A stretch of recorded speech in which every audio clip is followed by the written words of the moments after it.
Hi, my name is Abraham Iyasu, and this short documentary that I'm filming is called From the Derg to Democracy, and it's basically a PSA to all underdeveloped countries that are experiencing turmoil with their governments, and it's supposed to expose the differences between dictatorship versus democracy. To illustrate this point, I've interviewed both my father, Iyasu Kabada, and his close childhood friend, Ferdu Tadessa, and in doing so, I've captured their experiences and their journey and how they emigrated from Ethiopia to Canada. Their experience perfectly illustrates how going from a dictatorship run country to a country that's run by democracy leads to a far better life. Now, I can speak from personal experience because I'm a part of the first generation that was born here in Canada. It wasn't only those two that came. Unfortunately, due to different circumstances, such as timing and or personal reasons of others, other people could not get involved as far as the interviewing process. But their story is something that I've always wanted people to know about, and I felt that this was the perfect opportunity to let it be known.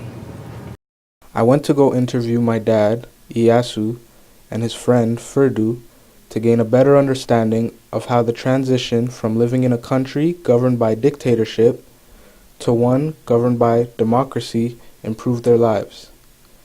They briefly explained their struggles along their journey from Ethiopia to Canada.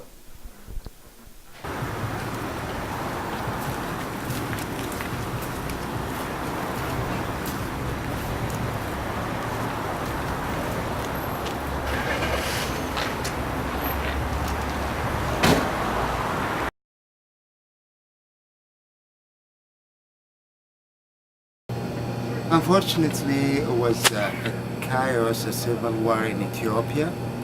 There was government change. We overthrew the monarchy and the military government took over. And they were killing students, youngsters, intellectuals indiscriminately. So I ran out for my life. The big reason I leave to leave my country is the situation, the political situation in back home. By that time, it was government just take the power by force without any election. So then it was uprising, like students, teachers, workers, peasants, all those things, people, they was against the government. So we was a part of that, organization to struggle to lead the people, to get their own freedom. So when we do that, we got pressures. The government start killing instead of democratically see things. They just go by force, and they don't even choose children's, men's, women's. They don't care. They just, once they know they are against them, they will just killing you. So The Derg, also known as the Red Terror, staged a coup d'état against Emperor Haile Selassie. Their leader was Mengistu Haile Mariam, and his reign lasted from January 16th, 1974 to May 28th, 1991.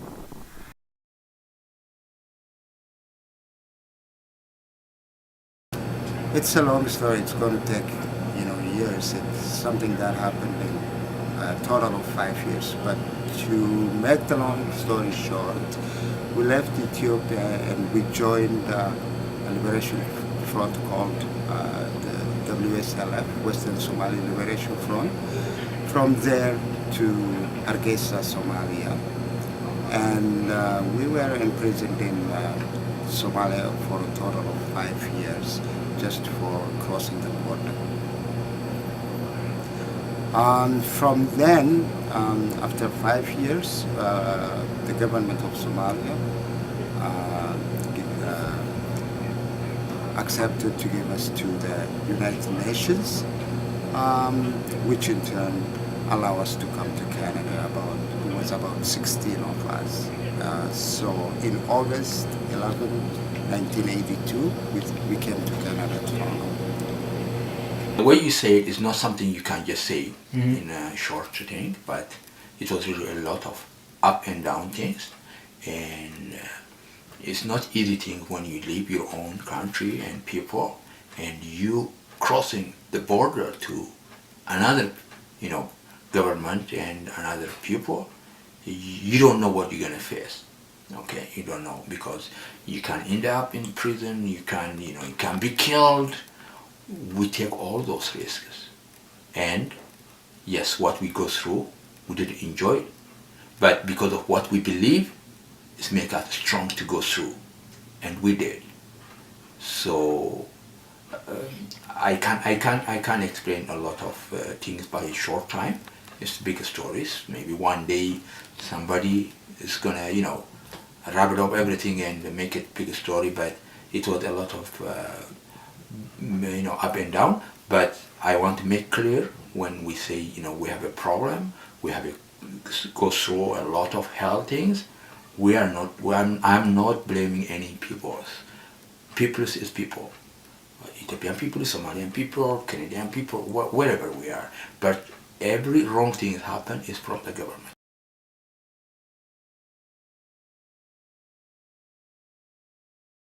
Basically, anybody who was against the government, which is a Derg, would be arrested, tortured, imprisoned, even get killed. Corruption is always there.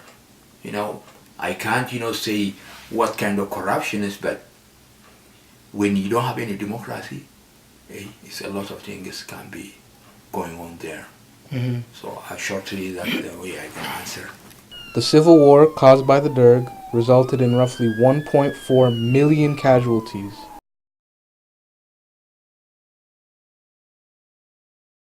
I had no intention to migrate to another country. I was just running for my life. So because Somalia was the closest country to where I was born, the only option I had was to go to Somalia. Well, I would try to avoid just the chaos and to survive and to change the way you make the struggle, and the more you survive, the more struggle you're going to do it.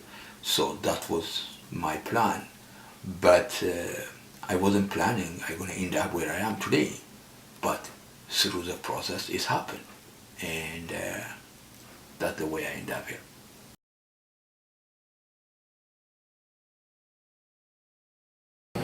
A democratic government system or elected government system. The Derg was ruling Ethiopia by force. I would have listened to the people, and whatever the people's choice is. If the government has to give power to the people, and if I was the government, I would have listened to the people, and would have been a democratic system if it was my will. It just, the situation when they're getting worse, that's what we try to escape. I'm not saying before it was okay, it was smooth. No, always they have corruption, you can go prison, you can be killed too, but it wasn't the way it was that time when we lived. Still, we go through, but it wasn't harder. But when it's come harder, and when every day, hundreds of people dying, like no reason, that's the time you have to go for your own life to change, whatever you planning to do, and that's the only reason we try to left back home. But before we go through, but it wasn't harder that much. So the struggle, when it's getting harder, the government you struggle is taking harder action too. So that's what those two things when come together. That's the time you leave your country, you can't survive there anymore, and you try to change it. So when I say like that, we never planned to come, North America or Europe or whatever it is, but we were trying to just change our struggle. Maybe go to neighbor's country and just try to, get a plan and go back home again and stand with those people making struggle. We used to struggle with them, our own people, but think it wasn't work. So then it was out of control for us.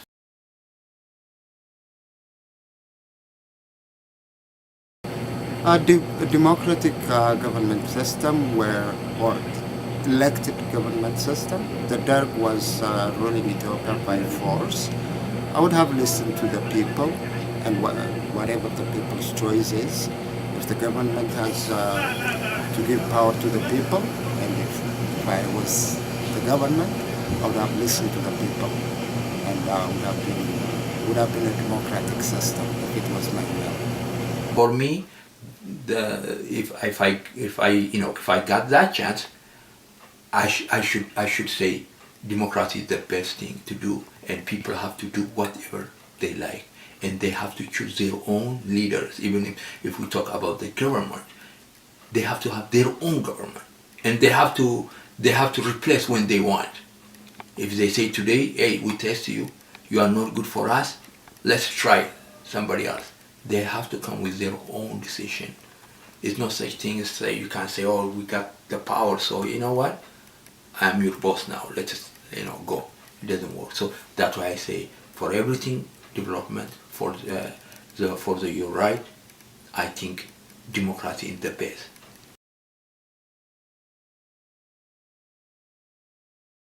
Oh my goodness, it's day and night. Over here, people, governments are chosen by people. People have the right to participate in elections and elect their representatives. Back home, it's by force, and you are told what to do and when to do, what not to say. There's no freedom of speech. There's no freedom of, no kind of democracy. So it's a dictatorship. So those two are like a difference of day and night. It's really, when you compare two countries, it's a big difference, because I believe democracy and the politics, most of the time they go side by side. So in Canada they already exercise for a long time, and they know how to do it without any violence, and I see it today. But back home we are not in that stage, and it's too hard to exercise that democracy. It's depend what kind of people is doing that democracy. Democracy is not something like you bring in and you keep it on the people. They have to start from the bottom and exercise it and learn how to use it. Okay, so when I compare that, the Canadians, they already come a long way. They use it politically, economically, all those things, and the people, and they have more mature people more, they learn, at least those things make a difference about when you talk democracy. So we are far different, far away. That's what I see when I compare those two countries.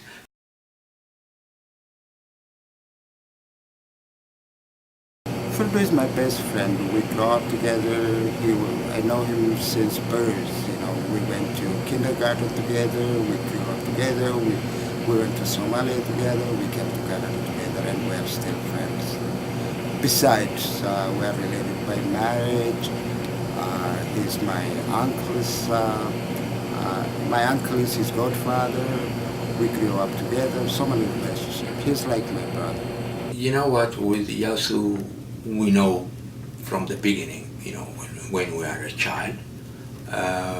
For a while, when we go school, I know he go different province. He's going to school, and I stay where I born. But vacation time, when the school closed, always we see each other, and not only knows we are relative. His uncle was he baptized me when I was small. Yeah. So we have that relation, and his family and my family, they are neighbors. We live, across the street.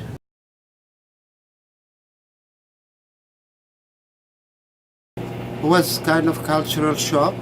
Uh, Anything from time to calendar to the way people interact is completely different. Time in Ethiopia is different, our calendar is completely different. One thing that shocked me the most was the second morning, my first morning in Canada, Toronto, Canada, when I wake up, people were saying, "Oh, what a nice day, what a nice day." And I was wondering what they meant by that, because it is always a nice day in Ethiopia. It's always sunny. What they were wondering about was that it was a sunshine day, which is unusual for me.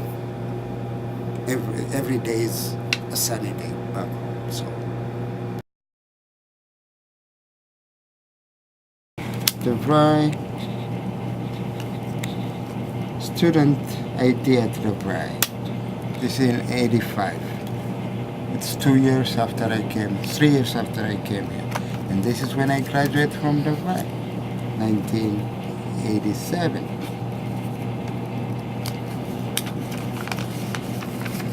This was my ID from United Nations, the 3 months we were in Mogadishu, after we were accepted to Canada. The same picture on that is on here. That's crazy. I left home at age 18. I turned 19. I was in the Liberation Front, Western Somali Liberation Front. Then 5 years in Somalia. This is after I got accepted to Canada. Everything is different. The language is different. The culture is different. And in Canada, you can say all over the world that people live here, and you can see different kind of culture, different kind of religion. So and everybody running and working and coming. Nobody have it to discuss, even to talk to him. So all those things for us is shock.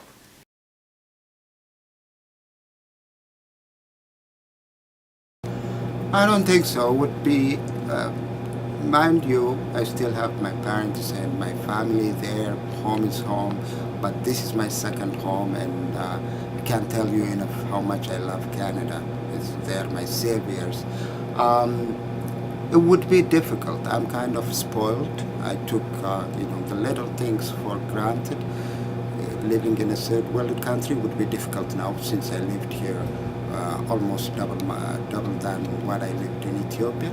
I might go 3-4 months there, 3-4 months here, when I retire. But to completely abandon Canada, I don't think so. I don't think it would be easy. I always, for me, that's what I wish. I wish if I go home, but first you have to know what kind of situation you go there, and if you go there and you want to adapt your own, this long life you live here, completely the life is different. Now when you go back there, even if you have the background, even if you're born there and you grow up there, and you test that life and still you have it inside you, in your system, but still after all those years you live here, when you go back there, still it's going to be shock for you. You have to try to adapt again, like we did here. Okay, so still I can say I can go back and I can adapt my life. I have to struggle for a while, things change, but still the way I adapted here, I will adapt it there faster probably, because you have your own language, people, your own culture, your own, everything is there waiting you. We never forget that. We have it in ours. For our children maybe different, but for us, maybe we stay away from it, but still we have the feeling, we have it. It doesn't take us to adapt if you really have it that in your system.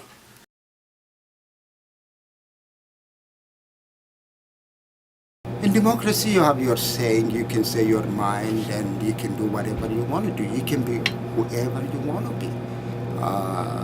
Where there is no democracy, it's like a prison, it's hell. You can't you don't have any saying on everything that's happening to the country or even to yourself. The big difference is, in democracy, you exercise your right. You see, your right. When you say right, you can see different corners. Okay, your opinion, you can say it. You can reject it.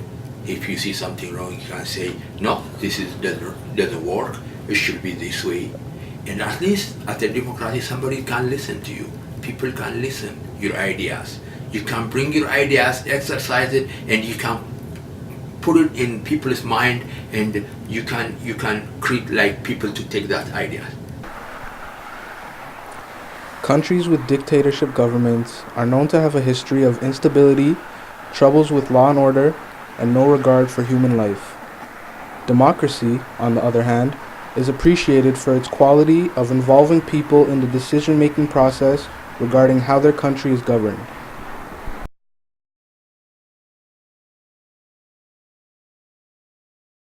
There's no question. 100% totally positive.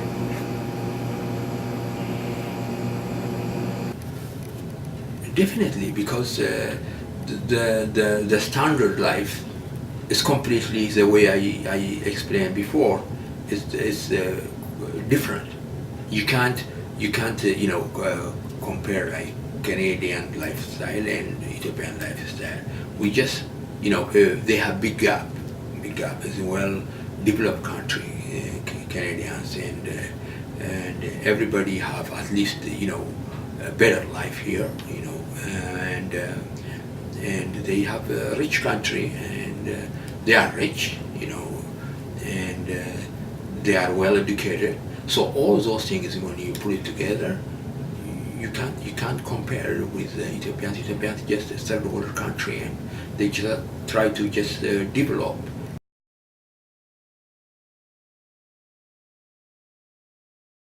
Patience, patience, patience. And courage, determination. You have to have the courage, the determination, and you don't have to lose hope.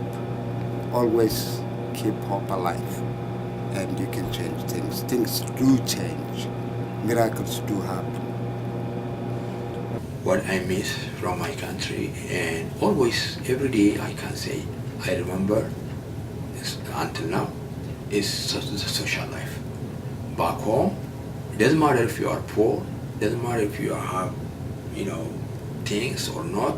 The social life is like life. Like you can communicate with your neighbors, you can share what you have, you can walk together, you can say him hi today, and tomorrow you are honest friends together. So all those things, and if somebody is sick, you can go visit him every time, even if your neighbor you don't know. You can grab water for him, and you can wish well for him. All those social lives, we don't have it here. Here we have individual life. The reality is individual life.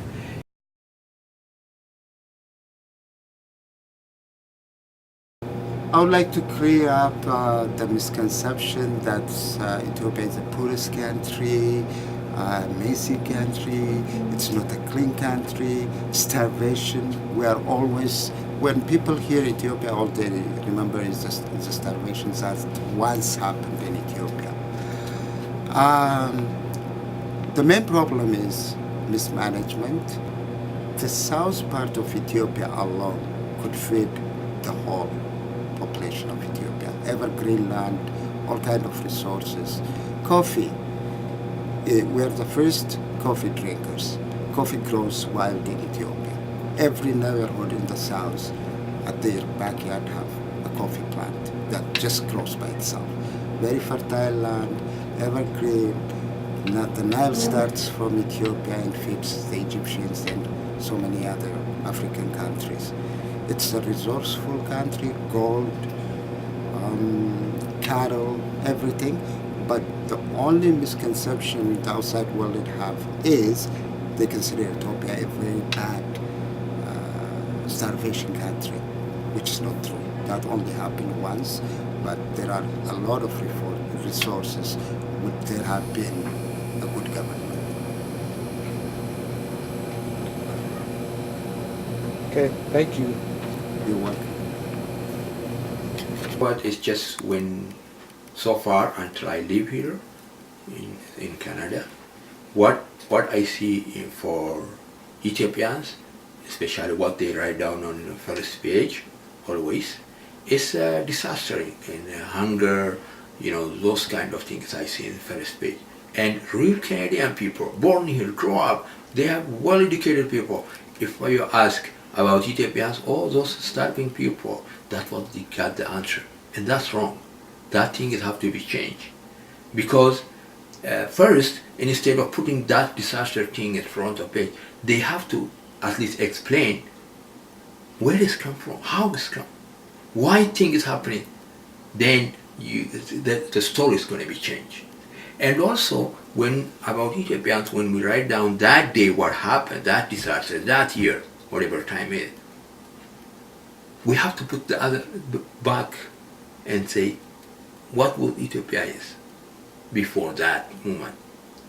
It's a different story.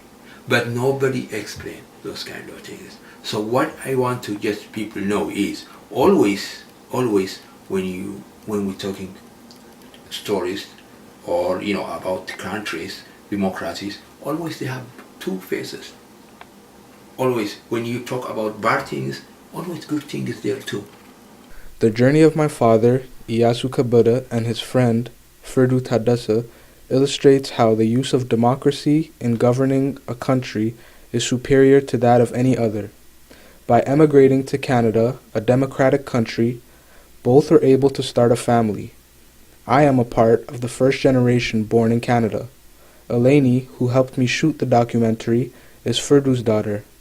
Although their story revolves around incidents that took place in Ethiopia and Somalia, this documentary is intended to open people's eyes to the types of corruption that occurs in underdeveloped countries all around the world.